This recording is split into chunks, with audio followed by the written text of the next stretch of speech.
What's going on? Thank you for tuning in this week to The Topic Is Yours. We've got a stellar episode for you this week.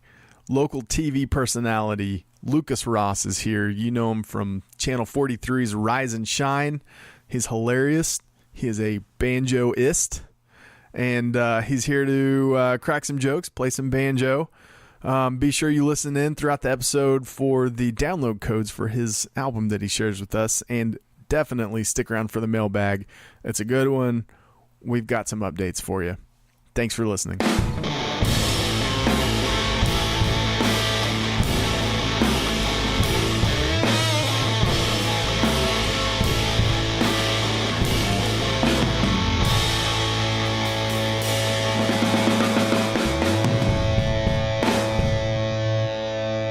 All right, welcome to The Topic Is Yours. Thank you for joining us again this week. Got a great show for you. I'm very excited about it. Before we get going here, if I can talk, don't forget to give us a call, 405-730-8672. Leave us a voicemail. Let us know what you like, what you don't like, any topics you want us to cover, et cetera, et cetera. 405-730-TOPC. Follow us on Facebook, tweet us at Twitter. Check us out on our website, thetopicisyours.com. All right, here with local living legend, Lucas Ross. Oh, mama. That's the way I've always thought of you. Thank you. It's always good to be thought of being alive. You are alive. Well, I am so far. And you are a legend. Well. Local TV personality Lucas Ross works here in town for the NBC affiliate. Does some work for their sister station as well. He's just all over the place. I love this. Man, I love you. I love being here. Thank you so much for having me on this podcast. I think this is the first podcast I've ever been interviewed on. Is that right? Nope. I just realized I've been on a bunch. Sorry. No, I got my hopes up there. No, I don't. I think it is. I think, yeah. Well, this is going to be... It's the only one that matters. It's going to be the best one. I'll tell you that right now. I'll say that. I got a good feeling about this one. All right, so... but you've done all sorts of things. I mean, you're a comedian. You're an actor. The list goes on. And I've known you for several years, but we're just now getting reacquainted, Yeah. I feel like we've lost some time, Lucas. Yeah, I know. It makes me sad. I got to tell you, so here's I'll just start off right off the bat. And take over. But you were very intimidating whenever we were in college together, because you were this rock star and all the girls loved you. Oh, no. Is this not the deal, Clint? Is this not? No, Clint, please keep going. No, keep going. I want to hear this. He performed, he played the guitar and did Back to the Future. He did Power of Love on a big college show, and all the girls were like, oh, it's him. He's the guy. And I was like, you're my wife, and we've been out of school for 10 years. Oh, please. She was really excited that I was coming to be part of this podcast. She's like, finally, you're doing something good with your... Oh, No, but... No way, man. No, I didn't get to hang out with you much. We kind of ran in circles together, and I was always kind of doing stuff. But in college, it was like I get permission from the powers that be to get up and make announcements and just find reasons to get in front of people. And it's essentially what I've done in every job I've been at. I just find somebody that will let me do something, and they're like, well, that's okay. good. You're really good at it.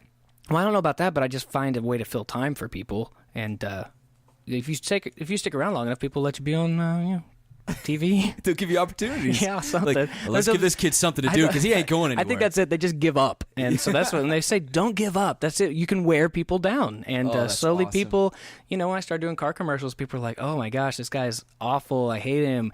And after 8 years, they're like, well...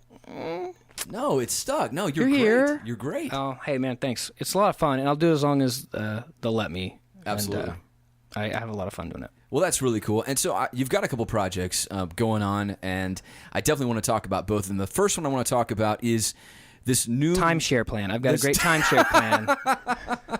This thing down in Branson you were telling me about. I need $12 from each of you, and there's a steak dinner involved.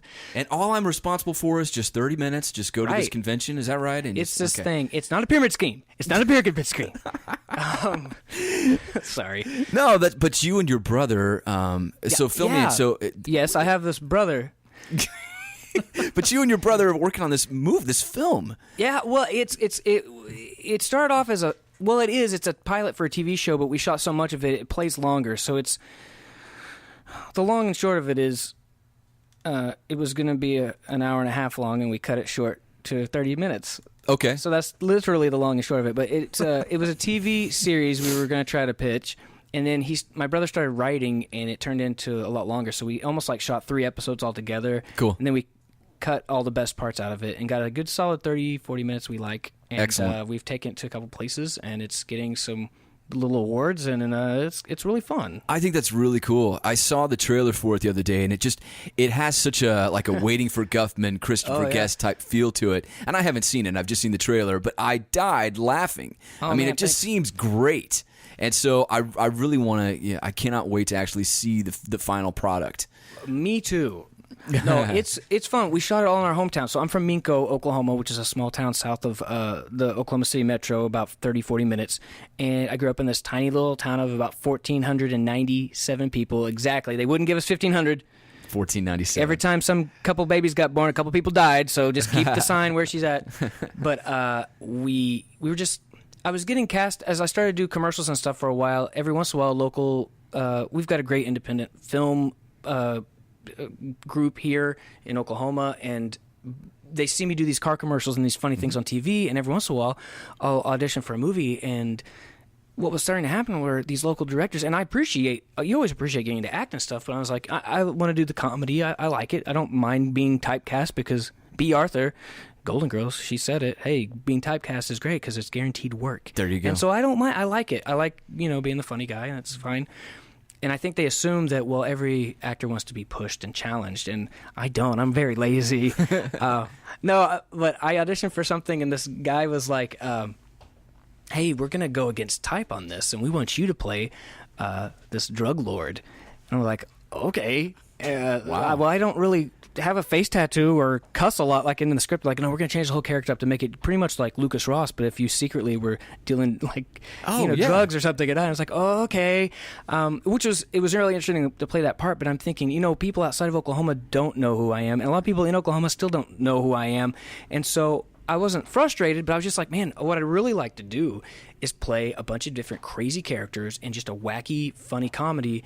And I like to shoot it in my hometown because we just have access to so much stuff. So my brother's like, well, let's just write it. And so with a little inspiration from kind of the Christopher Guest movies, but it's so hard to do that. And after The Office, everybody that tries to do mockumentary, it just screams...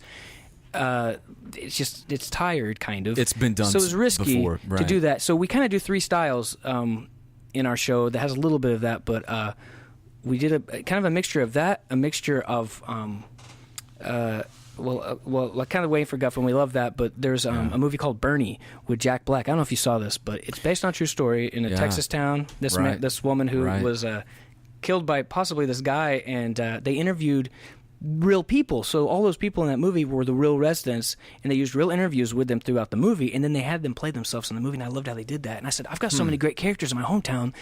Let's do that. So we went around and we interviewed people. We wrote a script, but then it changed. We started interviewing the newspaper lady and the police officers and the librarians and the people, and we're like, we can't make up this stuff. So we decided each episode starts with, it's an introduction to the town. Years ago, my brother was hired to make commercials, for real, for small towns. I think Hinton, Oklahoma hired him, the city council, to make a web commercial to advertise, hey, come live in this town. It's near the city, and it's a great community and safe and all that. Yeah. And he had such an interesting experience. He's like, what if the show is that way? So our show is an advertisement for this small town. Oh, that's cool. Yeah. Come to Goshen. Mm-hmm. Goshen is a fictitious town, but it's based on Minco, but Goshen, Oklahoma. Goshe, so it looks like Gosh-E. Uh-huh. It's got that little line over the top. Yeah. So we were like, well, what name is it? So we looked up Native American names because I wanted it to have a lot of Oklahoma roots to it, and we were very respectful with the people and with Native American heritage and things like that. Yeah. Although while it's a comedy, we are true to that. So I looked up different Apache words, and Goshe is dog. And I loved it, and so we're like, that's great. And there's not a Goshen, Oklahoma. We wanted to make sure there wasn't, and so it's like Goshen, Oklahoma.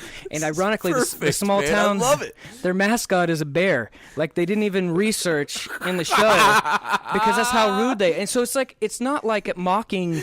You know what I mean? It's not to make fun of people. It's just those things. It's like, it's just kind of always been there. So it's like, do it. Like, so the whole show, I play 3 different characters. Did you want all this information about this? I could talk for hours. Yes, I do. It's a passion. So one is the mayor, who is He votes no on everything. He's he hates. People are like nobody. And our biggest struggle with this character, he was really unlikable and really annoying and loud, and nobody in the right mind would vote for him. We're like, well, how did he get voted for? Was he just one of those guys? But there were guys in these small towns sometimes that would just keep being elected mayor because nobody wanted to do it. Right. Sure. But our biggest problem with that was while we were making this, when we started 2 years ago, was nobody in the right mind would ever vote for somebody like this. In this big election, I don't know if you heard about this, but a presidential election a couple years ago was kind of a surprise with who was president. Uh-huh. And it's like, wow, okay, so if like it kind of mirrored itself in some ways, and so we're like, look, if anybody's going to argue with an election not being believable, like we've got the perfect proof, so justify it. We're like, okay, it works. Yep. So we got this mayor who votes no on everything. He votes no against the police department being paid, and this is based on a true story in a small town. I can't say which one if they listen. He didn't want to not only not pay the police, he decided to fire the police department. So in our story, our police officer fires the police because they're adults, they don't need policing. And sure. He gets rid of, he doesn't want to do any new library books, doesn't want to fix town hall to be a tornado shelter, and he votes no on making the town wheelchair accessible, which is backfires because he's wheelchair bound. He didn't think about that. So that's how he's so dedicated to vote no on everything. So good. I love it. So that's one character, and he has a deputy sidekick who my brother plays. So my brother who wrote, directed, and produced one-man band, the whole thing, he also played my sidekick, TM, who helps me out, and so it's really fun to play that character. And we do like a citizen's arrest where he's pushing me down Main Street in a wheelchair with a cop like a little siren light taped on a broom handle. Right. And we make arrests, and so that dude. scene's fun. It was really fun to make.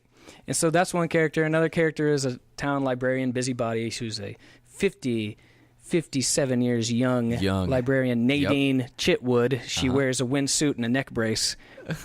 Backstory: she's featured in the trailer. She is, and she's everybody's kind of favorite right now. She's kind of everybody's.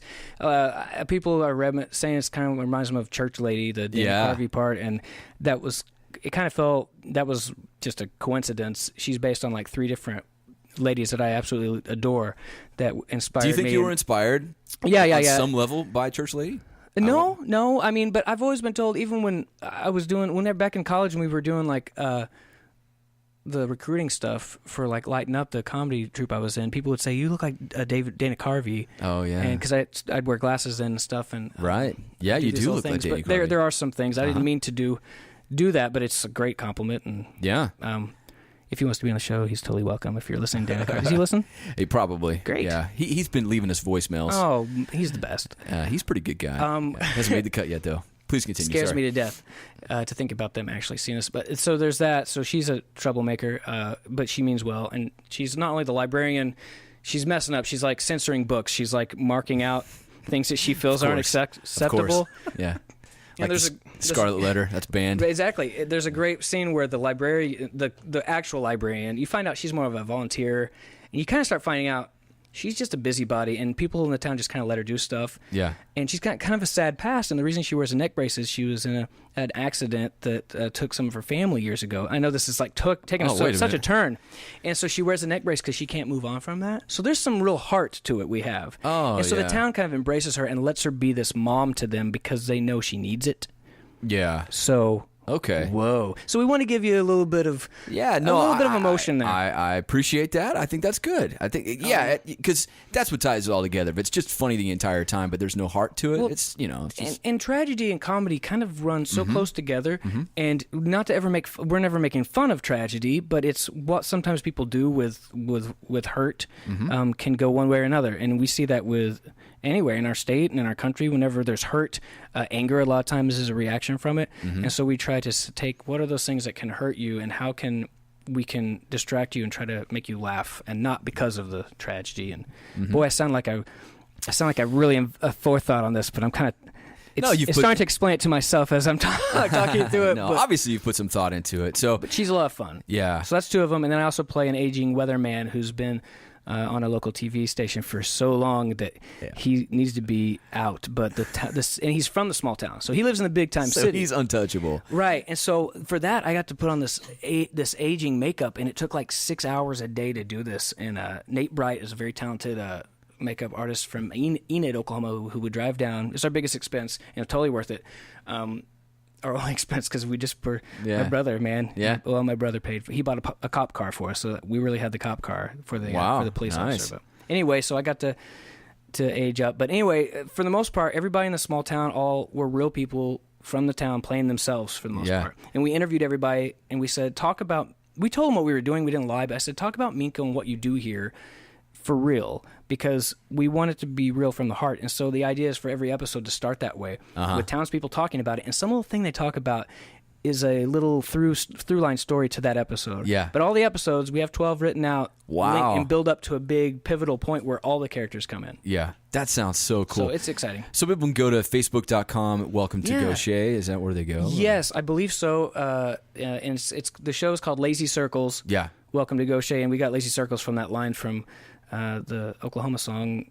Watch a Lazy Circles in the Sky. Lazy Circles in the Sky. And we just feel like these people are just kind of spinning around. And our line for it is just small town folks living simple lives the most difficult way possible. I love it. I love it. So drop a like on them. Check out the trailer. And I will say this for the Oklahoma fans. We have Barry Switzer. The famous coach is actually legendary our narrator. So he narrated the thing for us. Oh, that's cool. And Robert Picardo of Star Trek Voyager and so many more great things. Jeez. He and I met a few years ago. Clint's a big Trekkie. He's getting real excited over there. You a big Robert Picardo fan? Dave is flat out lying right now. Keep going. Massive he's Trekkie. the best. He and I did a show here a few years ago. We did a show and we became friends, and I asked if he'd be part of it, and he was like, sure. So he shot a part for us. So he plays the weatherman from another station, and they're secretly calling each other up, and they're taunting each other, and so he was a big reveal at the end. So that was really fun. So our goal is, if we get to do it, it'd be fun to have different celebrities on each week, and see where we go. My dream is to have Martin Short play Nadine's sister that comes to town. Oh, he'd be perfect at that. Wouldn't that be great? Oh, he would be perfect at that. Man.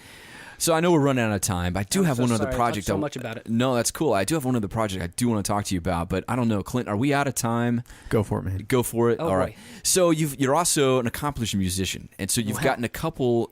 You play the banjo quite well. I do. Well, not well, but I play. I try. You play it, and I think that's awesome. I will say there's a lot of great banjo players and a lot of good ones in our state, but I try to shine a light on the banjo. There you go. Yeah. Yeah, and the banjo needs to raise awareness for the banjo.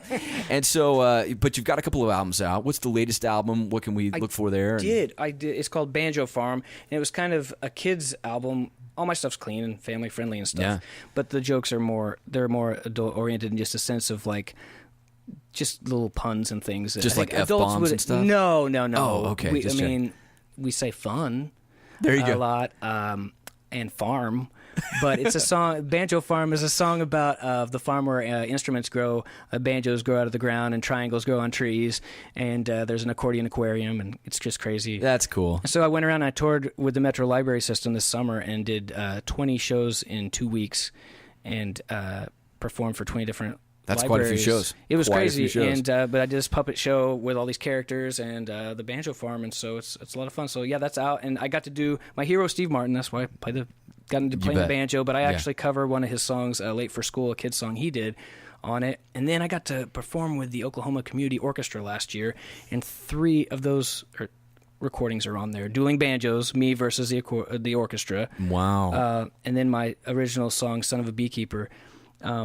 As well as Rainbow Connection from the Muppets. Absolutely. So it was really cool. I'm honored. I love this state so much, and I've been allowed to get to do a lot of really fun things, and so I hope I can shine lights on things and any chance I get to help, whether it's charities or whether it's just like making people laugh when maybe they wouldn't be, then I'm happy to do so. Very cool. Well, Clint, do we have time for a song? Lucas, do we have time for a song? Guys, I'm going to say absolutely no, we don't. You don't? Okay, yeah, sure. Why not? Yellow Rose Amplification has been annoying neighbors since 2014. These high-quality, handmade tube amplifiers are at home on stage, in a studio, or in your bedroom, and they are built to last a lifetime. Yellow Rose amps are proudly built in Oklahoma with a Texas state of mind. Exclusive to the Topic Is Yours listeners, Yellow Rose is offering a 10% discount on their flagship amplifier, the RJC10. Check them out at yellowroseamps.com and enter the code TOPIC at checkout. The code again is TOPIC. Yellow Rose Amps. The Rose rocks.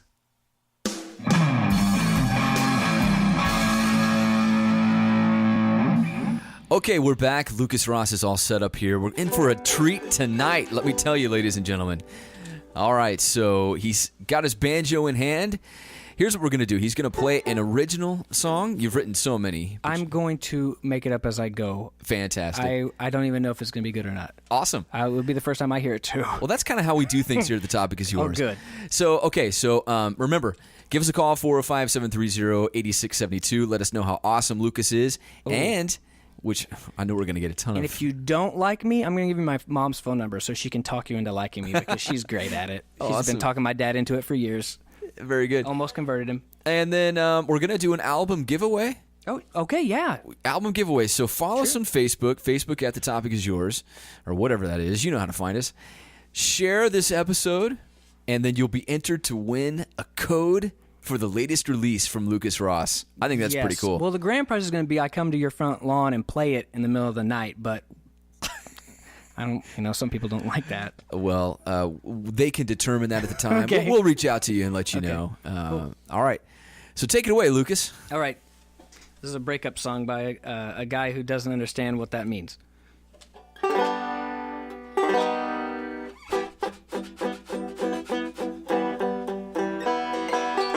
I don't know what to say anymore. It's obvious you don't want me here. I can tell by the look in your eyes, and the fact that you said it makes it kind of clear. Don't know what to say, I don't know what to do. I don't know why I ever got with you. I don't know what to say, I don't know what to do. I don't know if I'll be okay. Hey, hey. Still got my Golden Girls DVDs. The one with Betty White on the sleeve. I guess it's probably best I should leave. You're here with your boyfriend, and I don't want you back. And I never loved you anyway. I'm projecting back to all the things that I wish I could say. Hey, hey, hey. Verse 2. Don't know what to think anymore if you're not gonna think for me. Where to go, who to meet, what to watch, if I actually get to choose what to watch on TV. So much went wrong, not much went right. Is it okay if I stay the night? You don't have to say, I'll be on my way in 4 or 5 days. Hey, hey, hey. Still got my Brady Bunch LP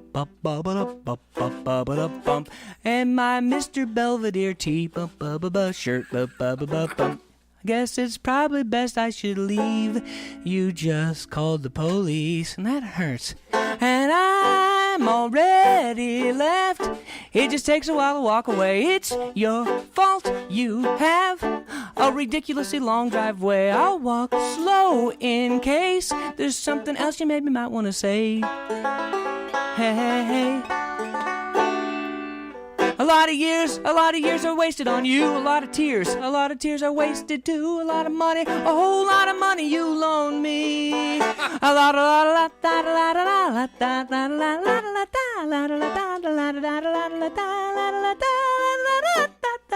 I'm not paying you back. Knock, knock. It's me still here. Got to my car. Forgot my keys. When you were screaming, I set them on your counter. Do you mind going having a look for me? Oh, and since I'm here, we're still doing New Year's together with your family. Well, if you say so, I'll call your mom back and tell her that you said no. Big deal, I call your mom almost every day. You should hear all the things that she has to say about me. Oh, she raves and raves and raves how I'm so tolerable. Not good or bad, but just tolerable. I won't make her happy or sad, but I'm so gosh darn tolerable. She says I'm almost pleasant, but not quite. I'm already left. It just takes a while to walk away. It's your fault. You have a ridiculously long driveway. If you need me, I'll be 500 feet away. That's what your lawyer said was okay. Long distance relationships work this way. Yeah! Man, that was awesome. I'm the only one mic'd up, but everybody else is loving it too. I'll tell you that right now. They were telling me I'm number one, but it's not the usual finger, Hey, so I don't know. Man, that was hilarious. I've never heard that before. Well, it's because I just made it up right now. I mean, you're amazing. It's inspired by different times, different girlfriends, and stuff Sure. like that. Different debts. There's still a girl out there that has my Brady Bunch CD that she never gave back. Really? Really? So if she's listening, I'd still love to hear it. Marie McCormick has just got a voice of a bird. A dying bird. She wasn't that great of a singer, but... Oh, man. Oh, dude, this has been so much fun, Lucas. Oh, man, thanks for having me. Thank you for coming. And you're great on that banjo. Well, I'm trying, I fake it, like...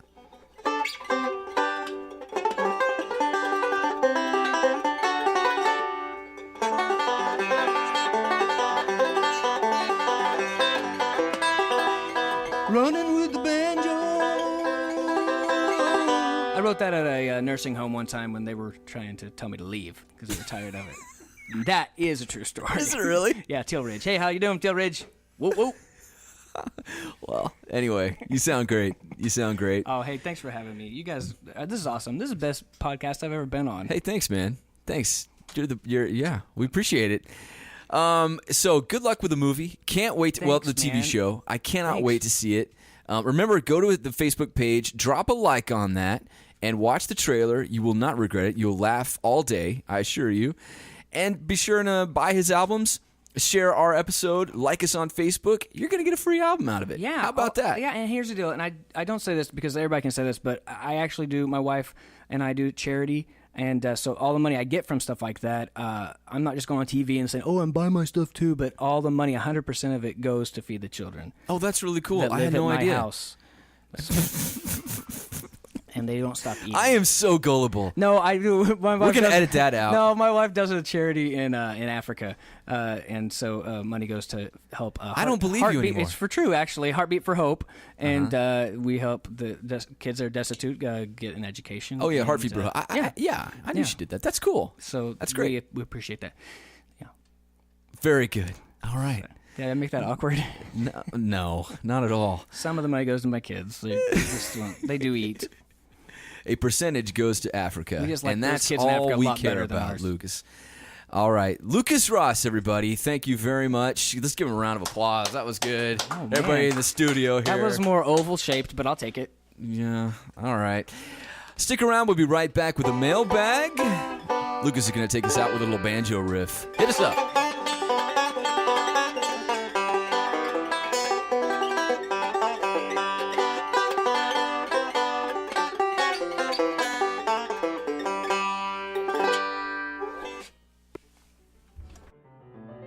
Hello, the guys want to hear from you. Call in and leave them a voicemail to submit a question or a comment for the mailbag. Tell them how great Clint is doing or how Dave is the Billy Elliot of podcasting. Call 405-730-8672. That's 405-730-TOPC.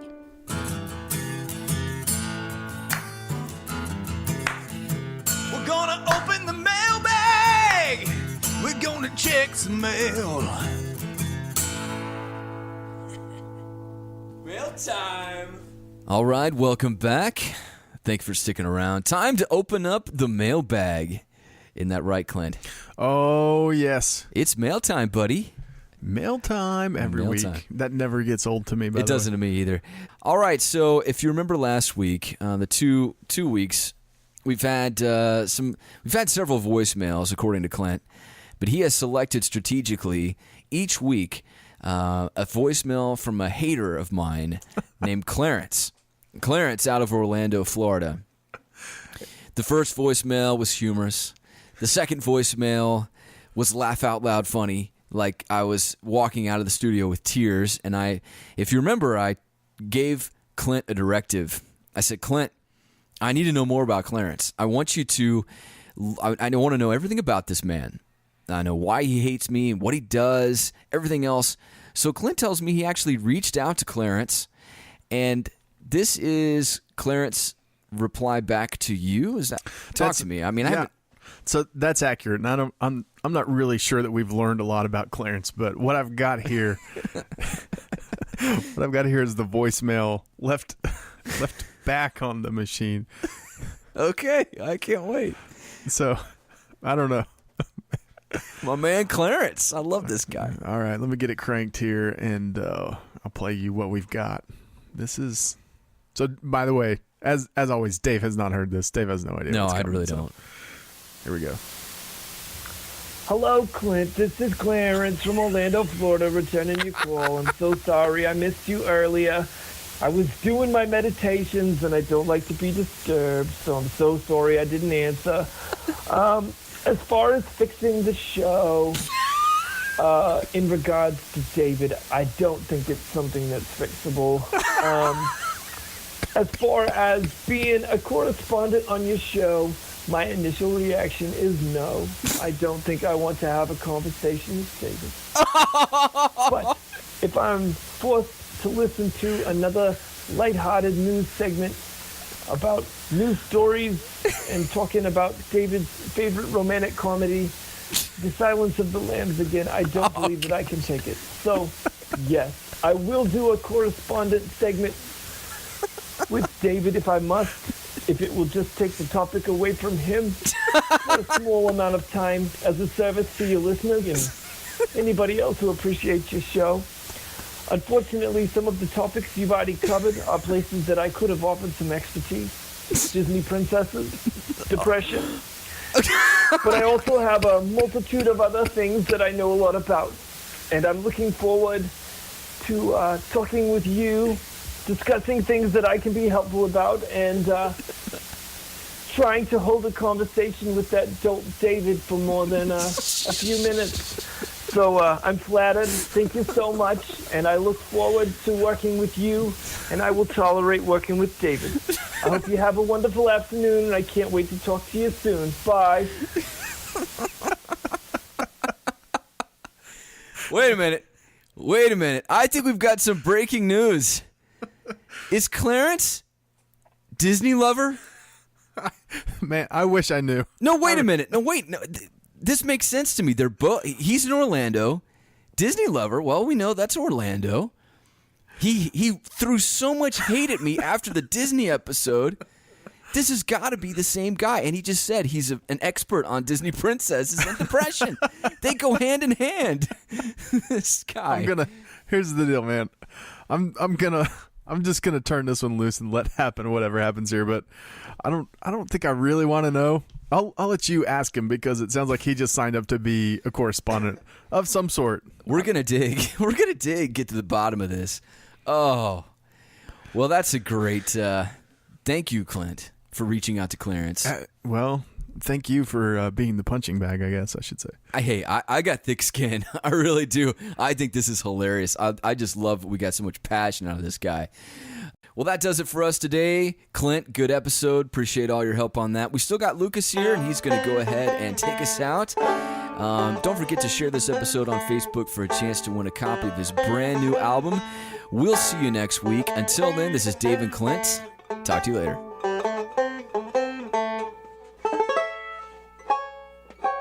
I'll do it better. Sorry. I don't even know how many that was. One more round? 2.